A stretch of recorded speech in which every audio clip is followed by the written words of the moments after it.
Hi guys, welcome to a new unboxing video. Okay, we're keeping that. Welcome to the Lucia Lee is Over Party podcast. I'm here today with lads. Do you want to introduce yourselves? Or silence. I mean, do you want to use worker names? Do you want to use real names? Yeah, no work names. My name is the Big Fizz. The Big Fizz. We know where this is going. No. Come on now. Right, well, I'll go first. My name's Tom Lindsay. Nice one. And how long have you been wrestling, Tom Lindsay? Don't know. You'll have to ask Jake that question because I can't remember how long it actually is. Jake, how long has he been wrestling? He's been wrestling for 6 years. 6 years, yeah. 6 years, okay. 6 or 7. 6 years. Nice. Next, Jake, do you want to introduce yourself? Yeah, I'm Jake. Sick. Jake Casanova. I've been wrestling for 6 years as well. Nice. And last one? I'm Aid, go under the names IQ3 and Alexander Saint, wrestling for 4 years. Nice one, lads. So I've known you guys I've known most of you guys for about 2 years now, I think, from like when I started. Like Tom sort of helped train me. Jake, I met you a little bit later, and then I met Aid. I don't remember when I met you. I just thought you hated me. If you want to forget that I was there, that I was helping the Superstars program, then yeah. Were you? Later. Yeah, you were helping with that first training camp. Yeah. Jake, didn't you drop out of it and then I had to fill in for that match? Was it that one? No, that was the second one. Oh, okay. That was the second one. That's when I had me surgery. Jake was in charge of the crash mats. Oh, and how did you do? Big job. I was with you and another person who I won't mention. I was teaching you gut kicks. Gut kicks? I don't remember. Oh, I'm really sorry. Well, I'll tell you what then, you were absolutely crap at it as well. Yeah, probably. So both of these guys apparently had a hand in my training in the very early days, although Jake obviously didn't leave much of an impression. No offence. Yeah. But yeah, we all met in Coventry at Coventry Pro Wrestling. I think, Adrian, you're still involved with that promotion. The rest of you guys, are you still going back working there or not really? Not retired. Oh. I don't wrestle at all. Okay, so you're completely done now? Yep. Fair enough. Fair enough. Is there any reason, or have you just given up? We had the baby. So that gave me a reason to step away. And then, yeah, obviously, coronavirus hit. I did come back for one and I weren't happy. So I think that's it. Yeah. You weren't happy with the match, though, not you just weren't happy in general. Yeah, I wasn't happy with myself. Okay. That's what it was. I wasn't what I expect of myself. So that was it for me. That's fair enough. It's when you're forcing yourself to do matches and stuff. I definitely needed a break when I did. I was wrestling through most of this year. When lockdown would allow it and would allow 30 people, I was wrestling. I was doing these no fan shows, tapings and stuff. And it got to the point where it was just making me miserable because I was working for one promotion, obviously, and just every other week. And it just got to a point where it was too much. I didn't want to do it. So I didn't do it. And I've been a lot happier since, to be honest. Big Fizz, are we going to see you back at Coventry at any point? Or I don't even turn up for TVs anymore. I don't turn up for tapings. I did a few big shots for TNA and of course. A few dark matches for NWA, but apart from that, there's no money in it. Certain people that you used to rib on for bullshitting. It's the I fought Alberto Del Rio shit, yeah, and you're gonna now be that guy. Come on. Yeah, no, I don't bother at the minute. Okay, that's fair enough. No, so we have... there's no one reason. There's no one reason, but at the minute I'm not doing anything. in terms of wrestling. There is one reason, but we're not allowed to discuss it, I think. Yeah. Oh, is there a bit of shoot that we could we're gonna get an inside? The only shoot involved is I sent a message saying, "Can I negotiate on the deal?" a bit tongue in cheek, and it was never answered after. And we hear about it like at least twice a day. Yeah. So my messages have stopped being answered. So. Oh, same. Don't worry, we're on the same page there. Please take me back. That's how the messages go. Yeah, we've been there before though.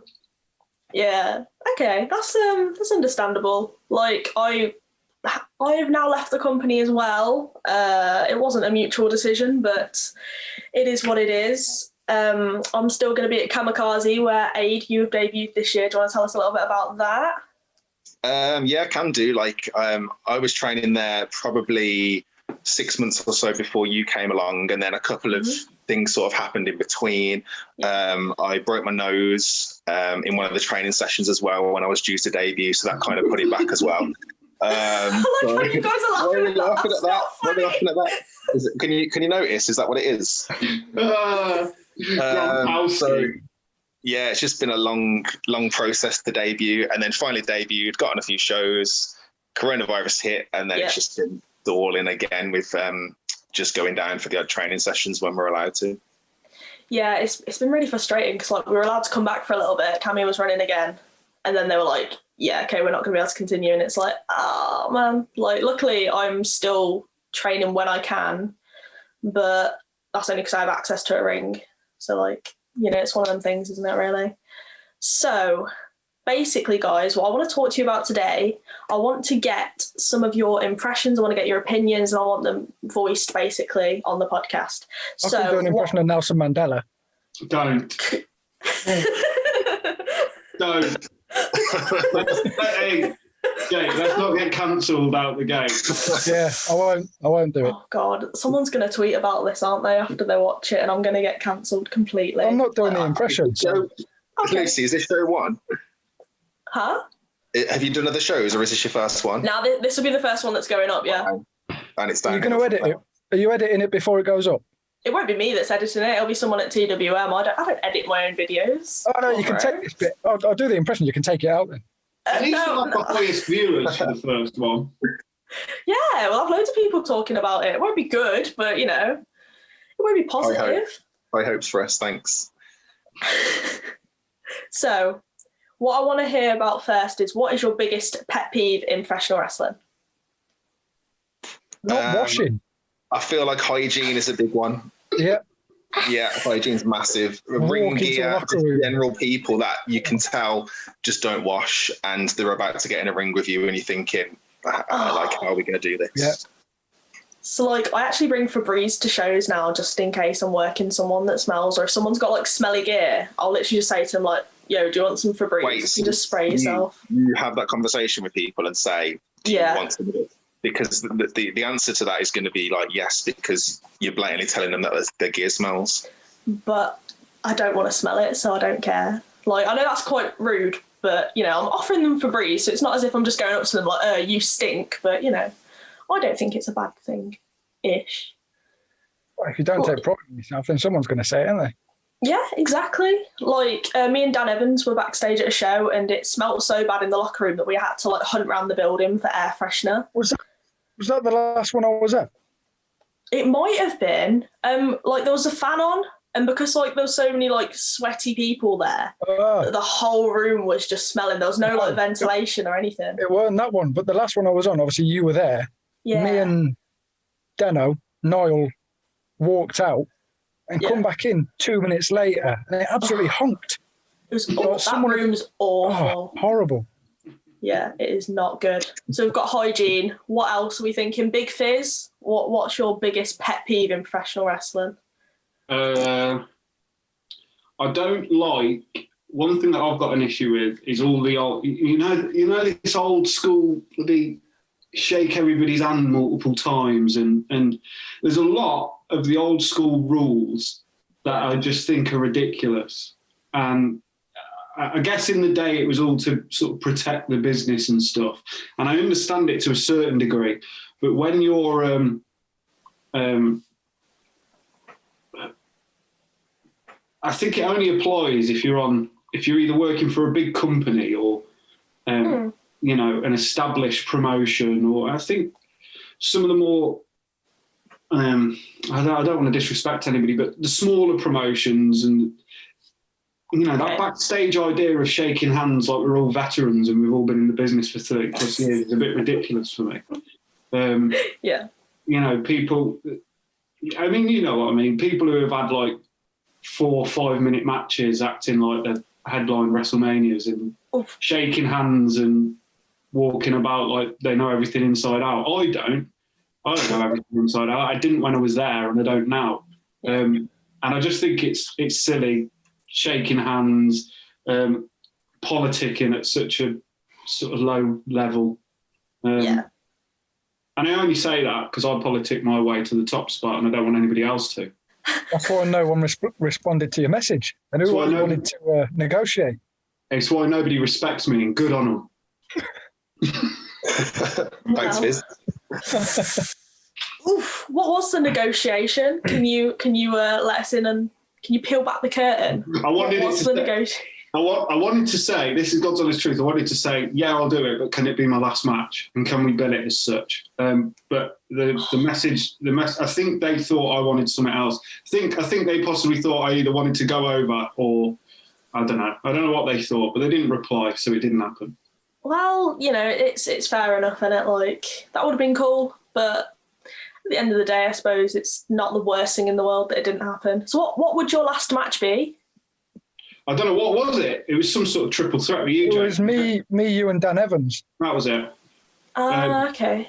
Yeah, ended up just me and Dan Evans. And Dan carried me through that match. That's the match I wasn't happy with myself about. So he's a good guy to go out on, with wrestling with Dan, but just weren't great for me personally. Okay. I mean, that's fair enough. Like, you hadn't been in a ring for so long as well, though, because, like, COVID, obviously. So, and obviously you took so much time off, like, with new baby, obviously. It's like, yeah, I completely understand that. And Dan's a really great guy as well. So, he's one of the best people. I absolutely love him backstage. I love seeing him work as well. I think he's so underrated. But he's a good laugh. Yeah, definitely. And that's what I miss. He's got what? He did something with someone once and come backstage and just shouted, "My hands smell like cheese." I know who it was and I know what happened. And it was something that I don't think was supposed to happen, but Dan ended up getting involved.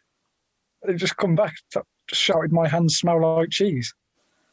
I love it. Yeah. Was this at a show where a fan got involved and they weren't supposed? Okay, yeah. I wasn't there for that show, but I heard about it afterwards. Yeah, that was certainly something. God, I love family wrestling. There's so much drama, more than anyone expects. Like, we saw all the drama going on with the big indie promotions, but there's so much more in family wrestling. It's brilliant. I love it. So, lads, next, we'll go a bit more positive. What is your favourite backstage memory or just memory in wrestling altogether? Oh, God. I think, I don't know. I think the first picture we took as our stable was fun. The four of us. I know Big Fat Dano's not in the chat at the minute, but the first time we took our group photo, because we had these visions, like the first thing we were going to do, it was on the cards, we were going to invade TNA. And then, so we took... Can't do this. What? I can't do this. What? Just tell stories properly. What's the problem? Carry on. You tell it then. Carry on. No, we was going for TNA apparently. No. Listen, tell the truth now because you're getting embarrassed. We took the promo picture as a group and you said you were going to email it to TNA for us and you didn't. That's why it fell through. No, I think just meeting for me, obviously I already knew Jake. I've known Jake for years, but meeting Adrian and Niall That's nice. We formed a good friendship, and we've had a few laughs backstage. And you need that, I think, sometimes backstage. It can be, yeah. You know what it's like on those shows. Sometimes they're really long days. Yeah, definitely. So you need to keep yourself entertained somehow. And I think we've just had plenty of fun just talking absolute crap backstage. Nice. And there's not one memory that I can think of that sticks out as that was a fantastic day. Maybe that day we played that football match, Jake, and Niall was putting in the slide tackles. That was a good laugh. Yeah, give himself carpet burn. Yeah. Just before a show. Yeah. Nice. So that's my answer. Yeah. What I will say is, like, I remember when you guys were in the locker room and it was a much more, like, fun atmosphere, because obviously I got on with you guys quite well. Well, I got on with you and, like, I got on with Jake and Tom, but I always thought that you didn't like me until, like, I started at Cami. I just assumed that you hated me. Did you hate me? Yeah, you're correct. I still don't like you. I don't blame you, to be honest. Not many people. No, I think I just have that impression, like, on people, like, and to be honest, there's a lot of people that I don't like. I just don't.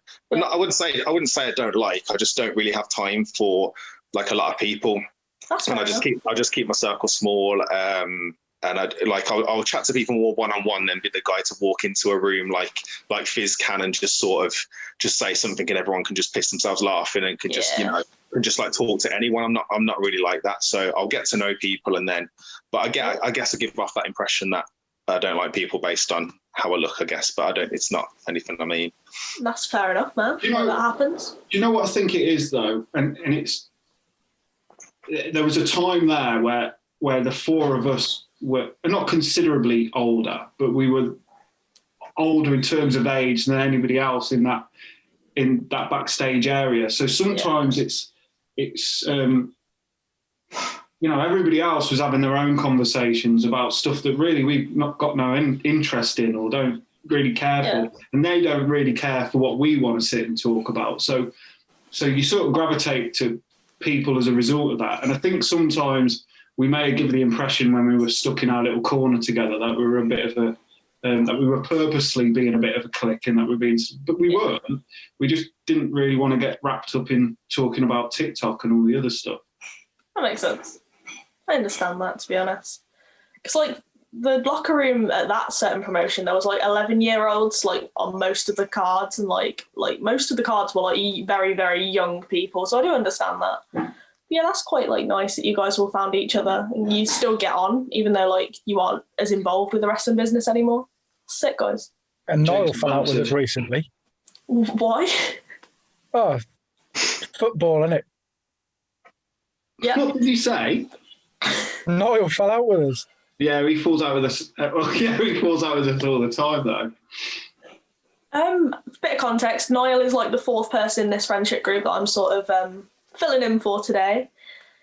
Do you want to tell everyone your little group name, or would you prefer to keep that as just like your little clique thing? Let Fizz explain it, because there was originally 5 at the start. No, I can't mention the 5th. Who was the 5th person? But you could just say his name. You don't have to say. So Derice, you know Derice. I do know Derice. So he was originally meant to be the leader of the group, but he's too big for us now. He's swanning off with Omari, thinking doing big man thing. But whatever, let him do it. And Omari's only just, and if Omari City, I mean, he won't watch this because he doesn't care, but he's only just started replying to our messages, so he's in for it. Omari. He's still ain't replying to me. Huh? He's still ain't replying to me. Get him on Facebook Messenger because he's come off WhatsApp, he said. Fizz, you need to know that. Yeah, no, I did that. What question was I answering there? Favorite memory in wrestling.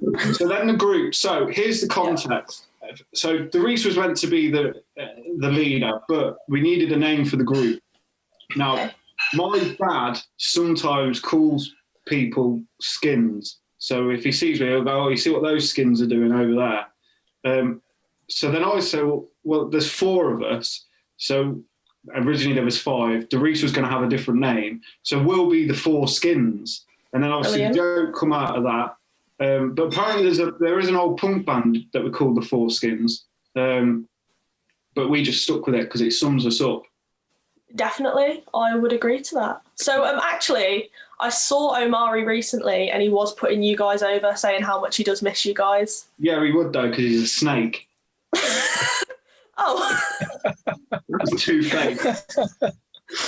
Yeah, he's got new mates now, hasn't he? He's like mates with Adrian and you. He don't need me and Fizz anymore. Yeah, we've seen the Instagram post where he's training there with all his new pals and that. The common theme of this podcast will be Fizz and Jake playing their little violin about how they could have made it and how people have gone above them.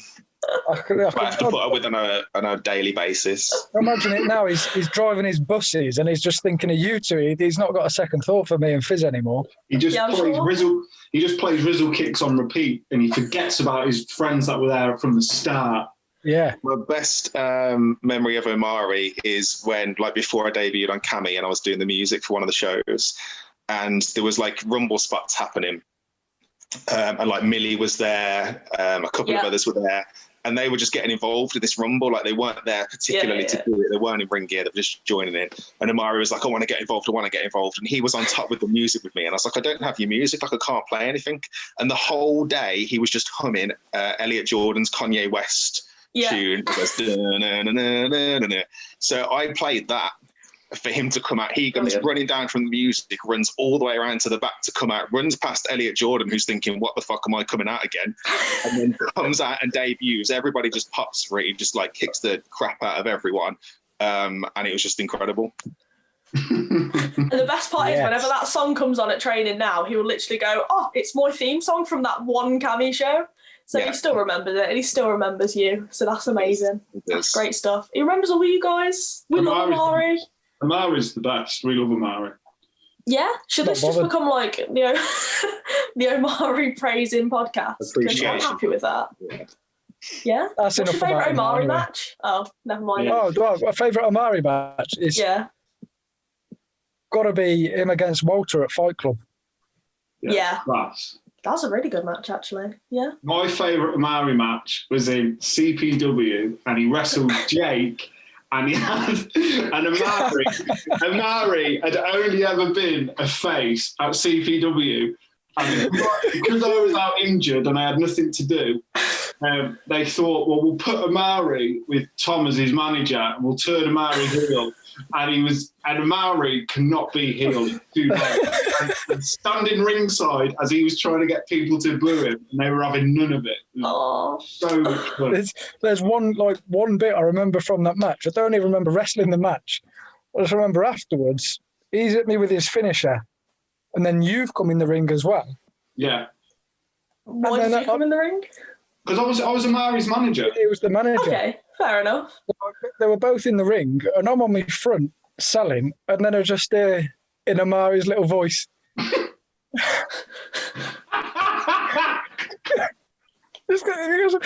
You're not cheering for him now, are you? Oh my God. And nobody cared. Nobody reacted. Because they just didn't. You can't believe that Omari could be a bad guy, so nobody cared. No. He's got two nice, like, kind eyes. Like, he's just a sweet person. And, like, I couldn't boo Omari. Bless him.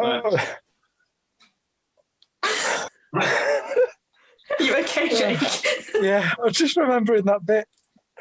Oh, God. Yeah, nice. So, other than Omari... Jake didn't answer his favourite backstage day.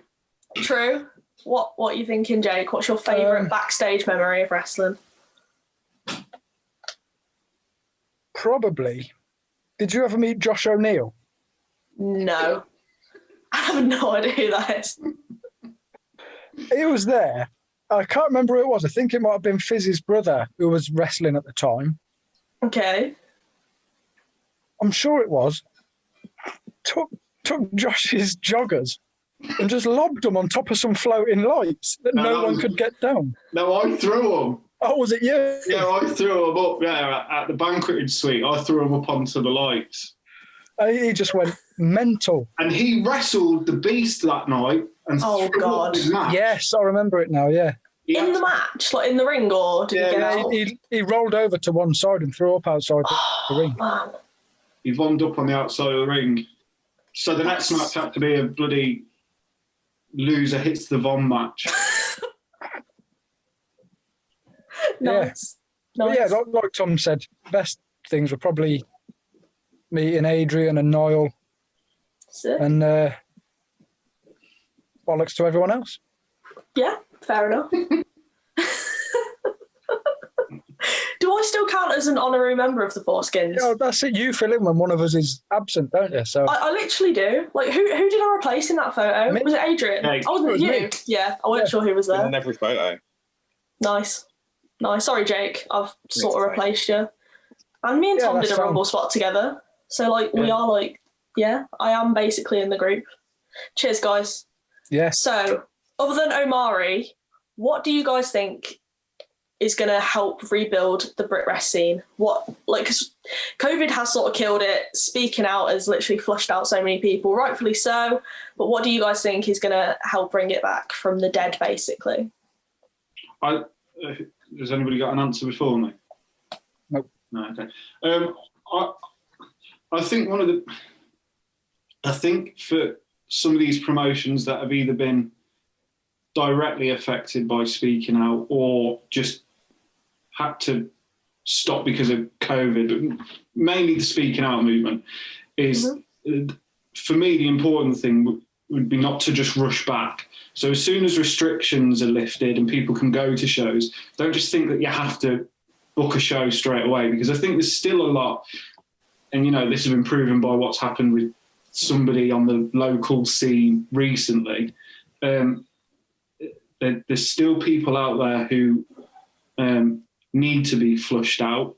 There's still promotions who need to get everything in order for it to be safe for everybody. And the minute you can fill a room full of people, just because you can, I don't think you should straight away. I think if you get your shit together first, and make sure you're doing everything legit and above board and everybody's protected, then it's time to run your shows and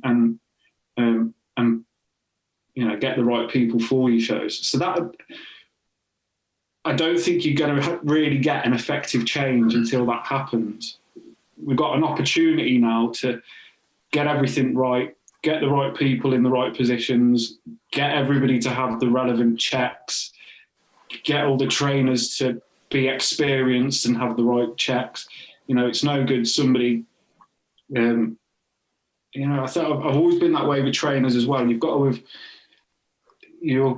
have done it long enough, I think, to be able to effectively train people. It's no good just working in, it's like me, I only really worked in CPW. If I was to go and start my own promotion, start training, I'm not really going to be training people correctly because I didn't do it enough.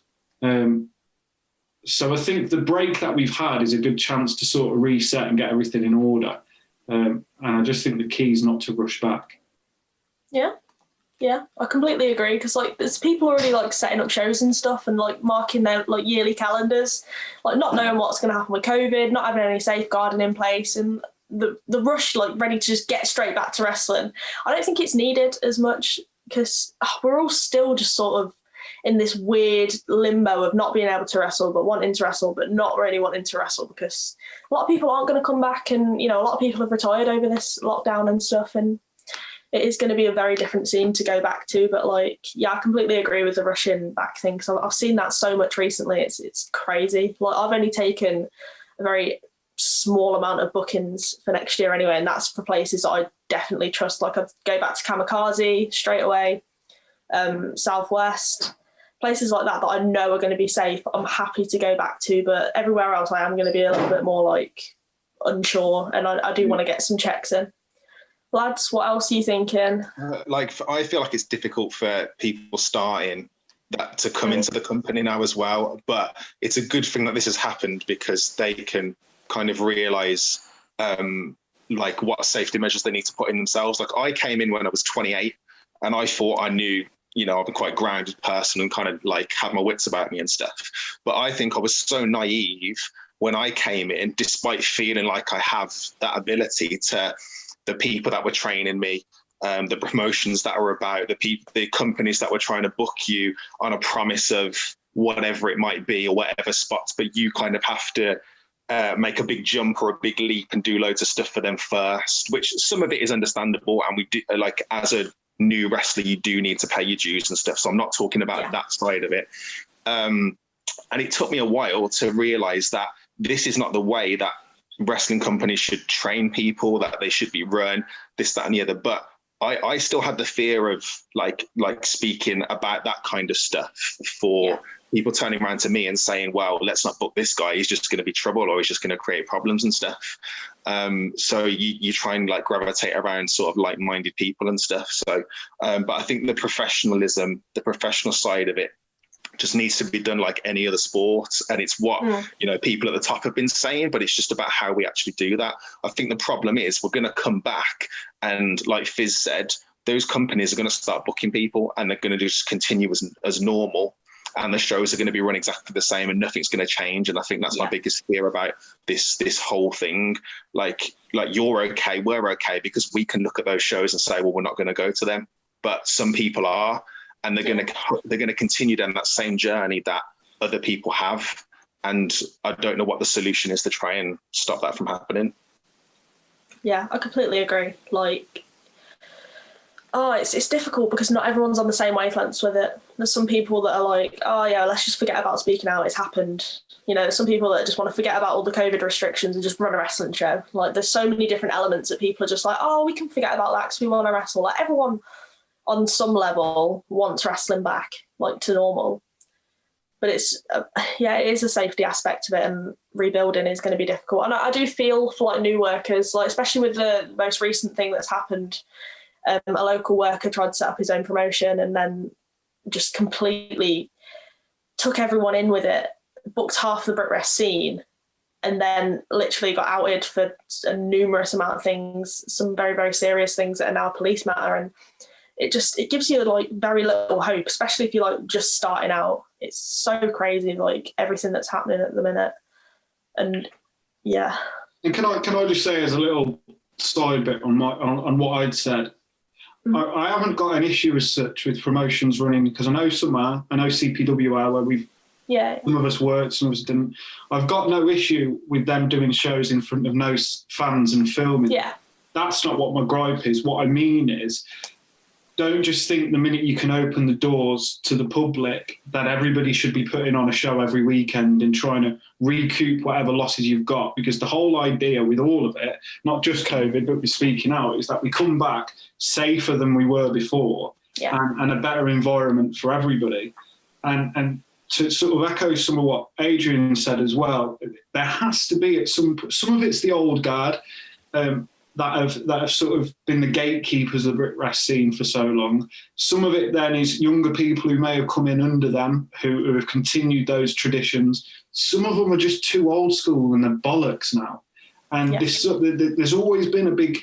I also agree with paying your dues, but we need to cut out this sort of intimidation culture and this you can't say something. And I don't just mean speaking out, but even, you know, I'm not happy with this being done that way. I'm not too comfortable with that. It doesn't just have to be speaking out related.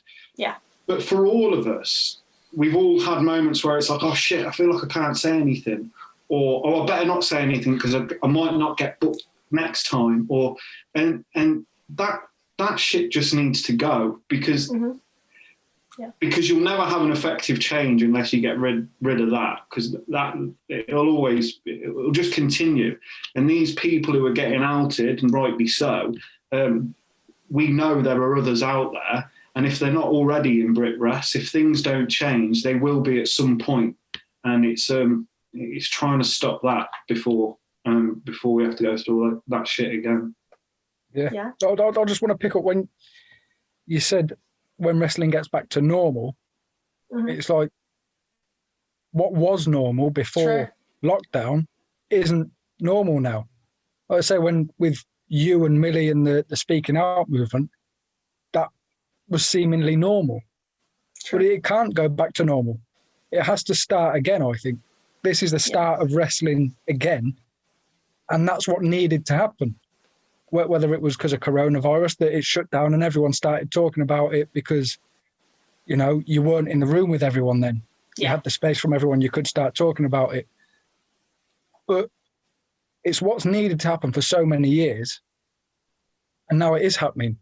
It's not normal. It's wrestling starting again. Yeah. And it's going to start in a better place for everyone, I hope. Yeah, hopefully. And there are some promotions that are really, really doing their best to get safeguarding measures in place, to look after under 18s, to look after the girls, to look after everyone on the show. Because everyone, you know, depending on your different circumstances, everyone should feel safe backstage. Everyone should feel safe at a wrestling show. And I'm just hoping that when we do come back, it will be that way. But like, there's just no guarantee about anything. We're just going to have to wait and see how it happens. But yeah, I do agree. There is no normal in wrestling anymore, because the normal that was, we can't go back to that, because the normal was just letting things build up and build up and build up. And then it took us all taking a step back to be like, okay, that wasn't okay.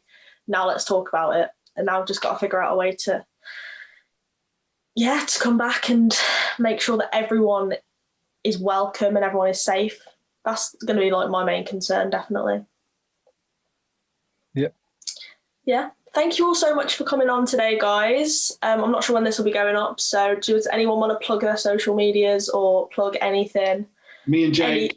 Follow mine and Jake's YouTube, Jake and Tom Unboxing Makeup Tutorials. Yeah. Don't forget to like and subscribe. Leave a comment in the comment section and let us know what videos you'd like us to do next. Go to my YouTube impressions channel.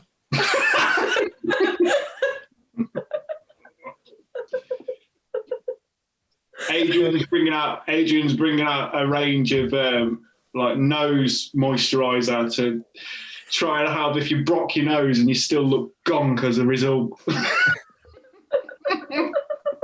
Oh no! I tell you what I will do. Shout out to Big Niall Fairchild for turning into the chat. Yeah, nice one, Dano. He's contributed well. We miss him. Get well soon. He's not ill, but he's just put on some things. Get well soon, Dano. I hope you lose those 5 pounds you put on. We miss and love you. Bless up. Right. Thank you all so much. That was the Lucia Lee is Over podcast. Subscribe to the Wrestling Movement. Subscribe to me on, you probably already do follow me on Twitter, but thank you guys for coming on, and I will be back soon.